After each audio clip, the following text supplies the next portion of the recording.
अब हम डिस्कस करेंगे एलिमिनेशन मेथड। तो एलिमिनेशन मेथड में हम क्या करेंगे, जो दो वेरिएबल रहेगा, दो वेरिएबल में से एक वेरिएबल को हम एलिमिनेट कर देंगे। चलिए एक एग्जांपल से जानते हैं। मान लीजिए एक एग्जांपल है 2x + 3y = 5 और इस तरह से कुछ इक्वेशन है 3y नहीं, अब 3x ले लीजिए इसको, 3x + 4y = 7। तो इसको हम एलिमिनेशन मेथड से सॉल्यूशन करेंगे। तो एलिमिनेशन मेथड में हमने क्या बोला था, ये जो दो वेरिएबल है x एंड y, इसमें से कोई एक वेरिएबल को हम एलिमिनेट कर देंगे। तो चलिए हम इसको किस तरह से एलिमिनेट करते हैं। तो पहले वाला इक्वेशन को हमने नाम दे दिया इक्वेशन 1, सेकेंड वाला इक्वेशन को हमने नाम दे दिया, अब हम दोनों में से एक वेरिएबल को एलिमिनेट करेंगे। तो देखिए, एक करने के लिए हम लोगों को क्या करना पड़ेगा, अगर आप x को एलिमिनेट करना चाहते हैं तो दोनों इक्वेशन में x का जो कोफिशिएंट है उसको सेम करना पड़ेगा। अगर आप y को एलिमिनेट करना चाहते हैं तो y का जो कोफिशिएंट है आप उसको सेम करना पड़ेगा, तब वो एलिमिनेट होगा।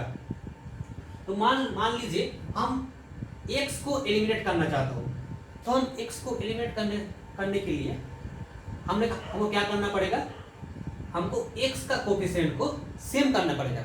तो आप देखिए सेकेंड इक्वेशन में कोफिशिएंट क्या है, x का 3, और फर्स्ट इक्वेशन में x का कोफिशिएंट क्या है 2। तो एलिमिनेशन करने के लिए अगर फर्स्ट इक्वेशन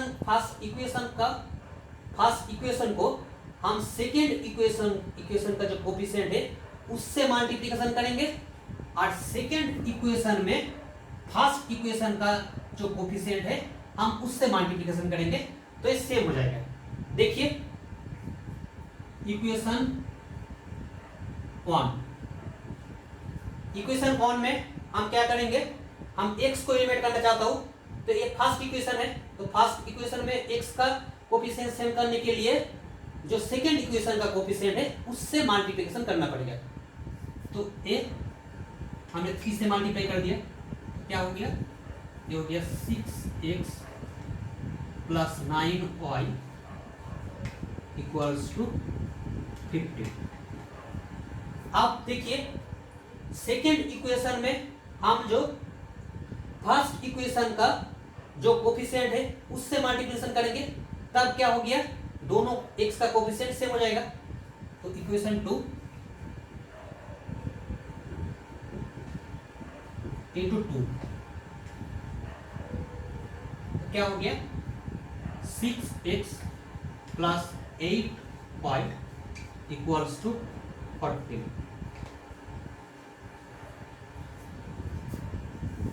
अब देखिए फर्स्ट इक्वेशन को हम सेकेंड इक्वेशन से सब्ट्रैक्ट कर दिया, इस तरह सब्ट्रैक्ट कर दिया, तो 6x क्या हो गया, कैंसिल हो गया। अगर 9y से 8y को हम सब्ट्रैक्ट करेंगे तो कितना हो गया, y, और 15 से 14 सब्ट्रैक्ट होगा तो क्या हो गया, y। यहां पर कुछ नहीं किया। अगर हमको x और y को एलिमिनेट करना है तो क्या होगा, हमको कोफिशिएंट को पहले सेम करना पड़ेगा। तो हम x को एलिमिनेट करना चाहता हूं तो एक दोनों इक्वेशन में x का कोफिशिएंट सेम करना पड़ेगा। तो देखिए इसके लिए क्या होता है, फर्स्ट इक्वेशन को सेकेंड इक्वेशन का जो कोफिशिएंट है उससे मल्टीप्लिकेशन किया, और सेकेंड इक्वेशन का जो फर्स्ट इक्वेशन का जो कोफिशिएंट है उससे हमने मल्टीप्लिकेशन किया, उसके बाद हमने सब्ट्रैक्ट कर दिया। तो देखिए ये y का वैल्यू यहाँ पर निकल आएगा। अब y का वैल्यू आप किसी इक्वेशन में पुट कर दीजिए, मान लीजिए हमने इक्वेशन 1 पे पुट कर देता हूँ, तो आप देखिए 2x प्लस 3y, तो y का वैल्यू कितना हुआ 1, तो क्या होता है 5। तो y का वैल्यू हमने इक्वेशन 1 पे पुट कर दिया, तो 2x प्लस 3 इक्वल्स टू 5, तो 2x इक्वल्स टू 5 माइनस 3 मतलब कितना होता है 2, तो x का वैल्यू होगा 2/2 इक्वल्स टू 1। इस तरह से जो सॉल्यूशन होगा इसी को बोलेंगे हम एलिमिनेशन मेथड से सॉल्यूशन। तो एलिमिनेशन मेथड में हमने क्या जाना, किसी एक वेरिएबल को एलिमिनेट करना है, इसलिए क्या करना पड़ेगा, इसलिए पहले